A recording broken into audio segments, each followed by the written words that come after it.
Bapak, Ibu, saudara-saudari yang mengasihi dan dikasihi Tuhan Yesus Kristus, saya mendapat kesempatan lagi untuk membagikan renungan yaitu yang saya ambil dari Injil Markus bab 10 ayat 17 sampai 30. Renungan ini sangat menarik karena tema ini sering dipakai untuk khotbah dan sepertinya khotbah itu selalu menjurus bahwa orang ini tidak benar yaitu memang judulnya adalah orang kaya suka masuk kerajaan Allah. Sepertinya orang kaya nggak bisa masuk kerajaan Allah.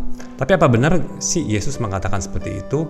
Malahan saya akan berubah perikop ini menjadi bagaimana orang yang kaya harta bendanya itu bisa masuk kerajaan Allah Supaya kenapa? Supaya orang-orang nanti yang di dalam gereja yang memang kaya harta bendanya nggak berpikir, waduh, kok selalu dikhotbahin harus begini sehingga dia menjadi takut kalau kelihatan kaya, dan efeknya apa? Mungkin jadi malas nyumbang Justru kita harus memotivasi orang-orang yang kaya harta bendanya itu lebih bermurah hati, lebih rendah hati lagi, sehingga bisa berkontribusi bagi gereja. Jadi jangan ditakut-takuti. Oke, perikop ini sebenarnya yang saya lihat ada 3 poin utama yaitu yang pertama, dialog antara Yesus dengan seorang muda yang kaya raya. Terus kedua, Yesus menunjukkan kepada kita semua bahwa memang kalau tidak ada perubahan, orang kaya itu lebih sulit masuk kerajaan Allah masuk surga dibandingkan seekor unta yang lewat lubang jarum Terus yang ketiga yaitu murid-muridnya menanyakan, kalau ini tidak mungkin kalau orang kaya dan udah hebat ini tidak masuk surga, siapa lagi? Tapi Yesus katakan tidak ada yang tidak mungkin bagi Allah. Jadinya saya ceritakan sedikit dari perikop ini. Yesus tiba-tiba waktu dalam perjalanan akan ke tempat lain, dia didatangi seorang muda kaya raya. Dia bertanya, Tuhan, Guru, apa yang harus saya lakukan? Dia bilang, Guru yang baik, apa yang saya harus lakukan untuk memperoleh kehidupan kekal, eternal life. Yesus mengatakan, kenapa panggil aku Guru yang baik? Yang baik adalah Allah. Langsung Yesus memberikan jawaban adalah, lakukan 10 perintah Allah. Dan dijawab orang kaya raya itu, saya sudah melakukannya sejak muda. Nah, Yesus melihat ini orang memang hebat Terus ada lagi tantangan, cuman satu aja. Jual hartamu, bagikan kepada orang miskin, dan ikut aku. Dan orang kaya itu sedih dan dia pergi tinggalkan Yesus. Kita nggak tahu akhirnya orang kaya itu ikut Yesus atau enggak, tapi dalam perikop ini dia meninggalkan Yesus. Dan murid tanya, Guru Tuhan, orang seperti ini aja susah, bagaimana kita ternyata Yesus katakan, di mata manusia tidak mungkin, tapi menurut Allah, menurut Tuhan itu adalah mungkin. Nah, sebenarnya ada satu ayat yang Tuhan Yesus merujukan kepada kita bahwa soal harta itu adalah bisa baik bisa tidak baik Di Matius bab 6 ayat 21, karena di tempat hartamu berada, di situ juga hatimu berada. Jadi ada harta, hatinya nempel di situ. Ada harta, hatinya nempel di situ Jadinya Yesus adalah menentukan manusia masuk surga atau tidak nanti di hari penghakiman. Ada soal hati manusia, apa yang dia berbuat, hatinya seperti apa, bukan hartanya. Jadi kalau hartanya kenempelan di hati, harta tidak akan bisa dibawa, dan biasanya justru hatinya yang terbawa oleh harta, bukannya sebaliknya. Kita bisa tinggalkan harta, hatinya yang dinilai, tapi justru hati kita terbawa oleh harta sehingga jalan yang salah. Nah, saya melakukan meditatif, kontemplatif, imajinatif untuk perikop ini. Saya untuk mencari jawabannya apa sih Jadi dalam hal melakukan itu, saya meditasi, saya membayangkan bahwa yang saya dapat adalah 3 skenario ya. Kenapa orang kaya itu mendatangi Tuhan Yesus? Pertama, motifnya adalah mencari pembenaran diri akan perbuatannya selama ini. Ya, selama hidup dia dari muda sampai sekarang, ya sampai dia bertemu dengan Yesus, dia sudah melakukan perintah Allah, 10 perintah Allah itu dengan baik. Ya, jadi orang ini memang luar biasa. Ya, tapi dia merasa ada yang kurang dalam hidupnya, ya, tidak sempurna. Dia tidak menemukan jawabannya dalam hukum Taurat, ya, dalam kitab hukum Taurat. Mungkin juga pada saat itu dia sudah mencari kesana sini, dia berdiskusi, bertanya kepada para imam ahli Taurat, yang para tetua. Mereka ditunjukkan lagi, ini udah hukum Taurat ini kalau kamu lakukan tenang saja pasti masuk surga, ya. Tapi hukum Taurat tidak menyebutkan perihal kehidupan kekal. Ya, kehidupan kekal itu adalah lagi pas Yesus yang katakan. Nah, jadi orang ini mendengar, ya, pasti mendengar nama Yesus ini nabi yang berbeda, pelajarannya berbeda. Ya, makanya dia cepat tergesa-gesa waktu Yesus ada di situ, dia cepat mau ketemu karena kalau sudah pergi lagi jauh lagi, ya. Mau tanya, ya. Mungkin dia mau untuk dibenarkan bahwa perbuatan selama ini memang sudah benar bisa masuk ke kehidupan kekal. Tapi jawaban Yesus adalah sangat berbeda, yaitu memberikan tantangan kepada orang ini, lepaskan pundi harta sekalian, ya, kamu ganti panggul salib, ya. Jadi jual harta, bagikan kepada orang miskin, dan ikut aku salib. Dia pun kecewa, ya, pergi. Karena apa? Karena hartanya banyak. Dia mana bisa, udah hidup enak, tiba-tiba hartanya semua hilang dan ikut Yesus. Dia melihat ikut Yesus, kok seperti itu, ya, jalan ke sini, jalan ke sana, jalan ke sini seperti bangsa nomad. Itu yang saya dapatkan dari skenario pertama, adalah motifnya pembenaran diri. Jadi dia menemukan Yesus tapi belum dibenarkan bahwa 10 perintah Allahnya saya nggak cukup. Nah, skenario 2 adalah orang ini benar-benar memang serius mau mencari kebahagiaan sejati, kehidupan kekal yang tidak diberikan oleh hukum Taurat dan juga harta duniawinya, ya, semua harta bendanya. Ya, bayangkan di zaman orang kaya hidup itu, ya, mungkin belum zaman sekarang tapi zaman dulu sekali, dia pasti dengan hartanya mampu menyediakan keperluan hidup yang terbaik, rumah yang baik, ya, rumah terindah nyaman, pendidikan terbaik, status sosial terpandang, kedudukan terhormat, rasa aman, ya, bisa mengawini istri yang cantik, ya, wanita yang cantik, anak-anak lahir dengan sehat, akses premium ke jaminan kesehatan, dan semua hal-hal yang dunia bisa dibeli dengan hartanya, dia semua dapatkan. Tapi saya dalam kontemplatif saya, saat itu mode transportasi belum secanggih sekarang, ya. Jadi orang kaya itu kalau mau liburan, ya mungkin nggak jauh-jauh, ya, seputar Israel, paling jauh ke Mesir, ya. Karena apa? Karena transportasinya masih pakai onta, jadi lama, ya. Jadi kalau mau pergi jauh-jauh dia capek lah naik onta gitu, ya. Nggak seperti sekarang bisa pakai pesawat terbang, bahkan sekarang pun ada, ya, bisa ke luar angkasa, ya, travel ke luar angkasa, tourism. Jadi disinilah dia merasa bosan. Uang saya udah nggak bisa buat apa-apa lagi, ya, udah mentok gitu, ya. Apalagi saat itu tidak ada internet, nggak ada sosial media, dia nggak bisa lakukan hal-hal yang lain. Jadi, ya, cuma di situ-situ saja, ya. Jadi dalam tahap ini jiwa dan hatinya berontak mencari sesuatu yang lebih tinggi lagi, yang lebih baik lagi. Nah, dia mendengar nama Yesus, ya. Yesus ini nabi yang sangat fenomenal, ya, melakukan mujizat, penyembuhan dan lain-lain, membangkitkan orang mati. Jadi dia terbesar-besar mau menemuinya, mau mencari jawaban, ya, apa sih kunci kebahagiaan sejati, apakah sih kunci untuk kehidupan kekal. Tapi sayangnya akhirnya dia kecewa lagi karena tawaran dari Yesus untuk memperoleh hidup kekal harus ditukar dengan menjual harta bendanya dan memberikan kepada orang miskin, ya.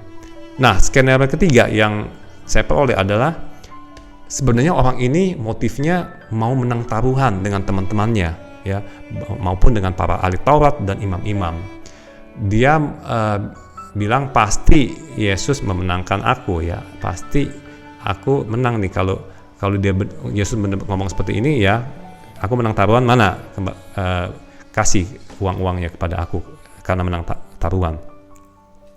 Nah, dia mau tahu dari Yesus bahwa dia ini telah sempurna dan layak di mata Allah, ya. Karena memang saat itu kalau mindset dari zaman Yesus itu, orang-orang Yahudi kalau sudah muda, kaya, melakukan hukum 10 Taurat, itu pastilah berkat Tuhan dan pasti selamat. Ya, namun menurut teman-temannya itu para imam dan ahli Taurat, dia bilang kamu belum sepenuhnya melaksanakan 613, yaitu 365 perintah dan 248 ya larangan. Jadi versi mereka, ya, entah terbalik atau 365 larangan, 248 perintah, ya seperti itu. Pokoknya totalnya 613 dari 10 hukum Allah. Jadi belum sempurna, ya. Tapi dia pikir, lu sendiri orang-orang Farisi, ahli Taurat, imam, lu sendiri juga nggak lakukan lah. Masih mendingan gua dong, ya. Gua begini juga, gua 10 perintah Allah gua udah lakukan, ya. Udah mimpi ada aja lu pikir lu hebat. Nih gua mau nanya Tuhan Yesus saya gimana. Tapi akhirnya dia ketemu lagi respons mengejutkan, ya. Jadi akhirnya mungkin dia juga kalah taruhan, ya. Karena Yesus katakan, oke, sekali lagi kehidupan kekal kamu sudah sampai di sini, tapi ada satu pengganjal, yaitu ya kamu lepas ya kantong Doraemon. Ya, kantong Doraemon itu biasanya semua baggage kita yang berisi harta, berisi status, berisi semua kebanggaan, berisi hal-hal yang kita mati akan tinggalkan, ya. Tinggalkan kantong Doraemon ini, ya. Panggul salib dan ikut aku, ya. Karena memang kita perlu ketahui, uang itu menjadi berguna kalau memang diberikan kepada orang lain. Jadi Yesus memberikan suatu mindset yang baru, ya, kepada orang kaya itu dan juga kepada kita semua. Jika kita banyak uang sekali tapi hanya disimpan, ya, sebagai investasi, baik itu berupa emas, properti, uang dan lain-lain, dan saham, itu tidak terlalu berguna, ya, karena hidup kita sudah kecukupan. Nah, orang kaya seperti ini juga. Jadi makanya Yesus katakan jual hartamu, berikan kepada miskin, karena si miskin itu tidak punya uang, ya, hidupnya susah, menderita. Dan apa benar sih disuruh jual semua jadi miskin? Saya yakin enggak, ya, karena kita melihat pengalaman Matius dan juga pengalaman Zakheus. Dia bersedia untuk menggantikan kerugian dan dia juga bilang dia mau membagikan separuh dari hartanya. Yesus nggak bilang kan semuanya, kan, enggak. Ini juga orang kaya juga, Yesus tidak katakan bukan semuanya, ya. Jadi jual aja harta bendanya. Ya kalau kamu ada yang perlu untuk kehidupan, ya di keep dong, ya, nggak semuanya. Ya, sebenarnya saya mau sedikit ada pemikiran siapa sih sebenarnya orang kaya ini, ya. Dari perikop ini mungkin kita simpulkan awalnya orang ini mungkin berasal dari keluarga yang agak sederhana atau miskin, ya. Dia kerja keras dan menjadi kaya karena talentanya, ya. Sampai sekarang pun orang Yahudi terkenal hebat dan berbisnis memang. Kenapa? Karena Yesus melihat orang ini dengan takjub dan memang juga kasihan. Jadi Yesus tahu bahwa orang ini memang menjadi kaya bukan seperti tukang pajak yang memeras ataupun menggunakan agama untuk menjadi kaya. Ya, dia dengan oleh hartanya dengan cara halal, bukan memeras, mencuri, korupsi, menipu, ya. Jadi maka Yesus pikir orang ini perlu dibantu, ya. Cuman sedikit lagi, satu langkah lagi, ya. Tapi sayangnya, ya, karena dia berpikir dia memperoleh sesuatu dengan susah payah, ya, sulit sekali melepaskan waktu diminta Yesus. Hati dan harta udah menjadi satu, ya, beda halnya, ya, dengan Petrus. Kalau Petrus dan beberapa rasul, 12 rasul yang awal yang mengikuti Yesus itu mereka orang-orang sederhana, jadi ya istilahnya nothing to lose. Mereka tinggalin ya udah, bukannya harta banyak kok ya. Tapi kalau orang kaya itu mempunyai harta banyak, dia menjadi sayang ya, seperti. Dan Zakheus pun dia pengucut cukai yang kaya, tapi dia sadar karena dia mau benar-benar memperoleh hal-hal yang lebih kebahagiaan sejati daripada hanya uang, karena dia tidak ada teman. Ya. Nah, pertanyaannya adalah zaman sekarang lebih sukar lagi bagi orang kaya menjual miliknya, membagikan kepada orang miskin dan panggul salib ikut Yesus. Kenapa? Ini hasil pemikiran saya adalah karena uang yang berlebih dapat dipakai untuk satu, sering travel ke luar negeri, ya shopping, cuci mata biar nggak bete, sumpek di rumah terus. Terus kedua, beli produk-produk investasi keuangan dengan return on investment-nya mungkin setahun bisa 12%, mungkin lebih ya. Terus ketiga, investasi ya zaman sekarang di kripto, ya uang kripto, cryptocurrency, Bitcoin, Ethereum, Dogecoin dan lain-lain. Keempat, bisa juga uang dipakai untuk investasi di perusahaan-perusahaan startup ya, sehingga suatu saat apabila startup itu IPO, wah dapat lagi untungan lebih besar ya. Kelima, investasi di properti ya, rumah, apartemen, ruko, perkebunan dan lain-lain. 6, bisa meminjamkan uang ini kepada pengusaha yang membutuhkan ya, dengan bunga pinjaman yang di atas pasar yang tinggi ya. Ketujuh, mau gampang ya taruh aja di deposito di bank ya, memang bunga lebih kecil tapi nggak usah pusing ya. Atau beli obligasi atau reksadana gitu. Yang kedelapan, ya beli emas batangan ya. Terus kesembilan, uang berlebih bisa untuk pergi makan-makan dengan teman-teman di restoran hotel yang enak sambil ngobrol ya. Kesepuluh, masih lebih lagi uang bisa beli artwork, yaitu karya seni, lukisan, beli yacht ya, beli jet pribadi, private jet, sports car, atau sekarang yang terkenal di Amerika adalah non-fungible token, NFT, yaitu karya digital art yang cuma ada satu ya, tidak boleh direplika lagi. Ke-11, nah ini lagi bisa pulang pergi ke bulan ataupun ke luar angkasa, karena banyak sekali perusahaan yang sudah menawarkan paket ke luar angkasa, contohnya Virgin Galactic, SpaceX, Tourism, Blue Origin ya. Yang ke-12, ya main saham supaya untung dan juga otak tidak pikun.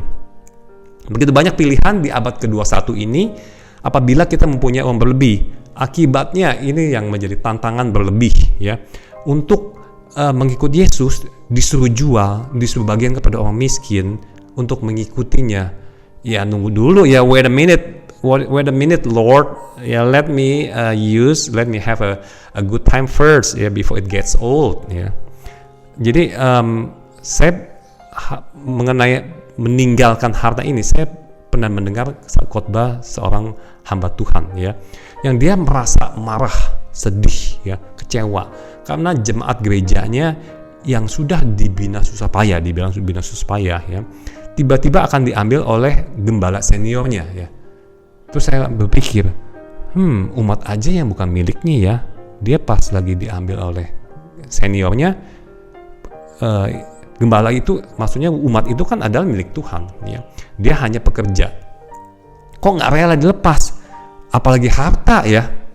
Jadi yang dia sudah bina orang-orang ini aja, kayak kita umpamanya sudah bina satu persekutuan doa, tiba-tiba ada yang ambil alih, terus kita merasa kita tidak ada crowd lagi, kita merasa sedih. Nah seperti itulah. Jadi saya pikir agak lucu ya, kok kenapa jadi sedih seperti itu.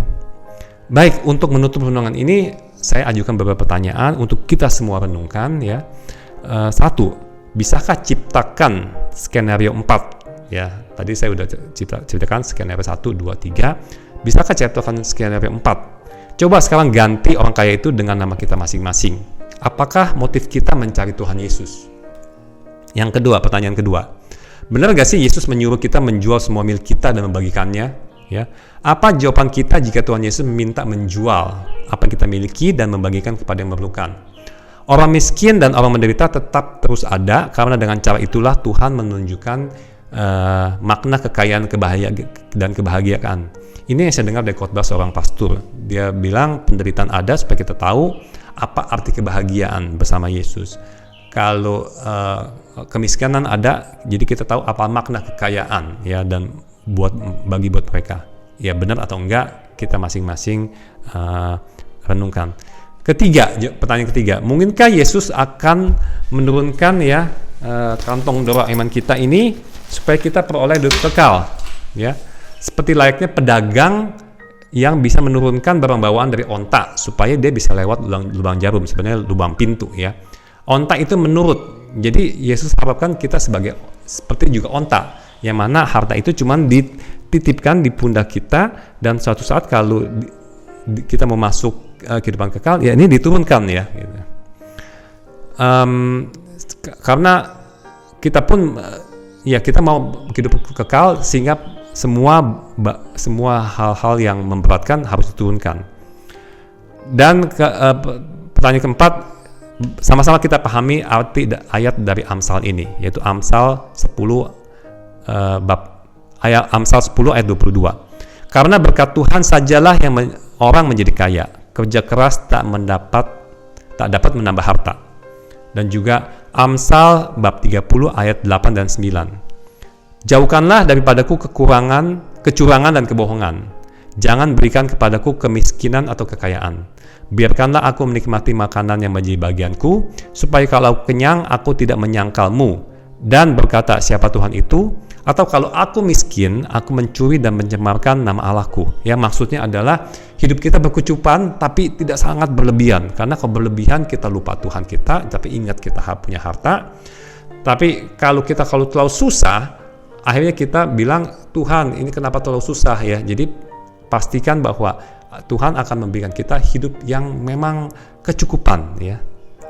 Mari kita cari jawaban masing-masing atas pertanyaan itu dan renungkan ya. Sehingga kita tahu bersikap dalam hidup ini, dan sikap hati kita terhadap harta. Undangan ini memang tidak bermaksud untuk memberikan jawaban pasti, karena ya bukan seperti menjawab case study dalam program MBA. Ya, semoga undangan ini bisa menjadi rema dalam kehidupan kita masing-masing. Terima kasih dan Tuhan memberkati kita semua.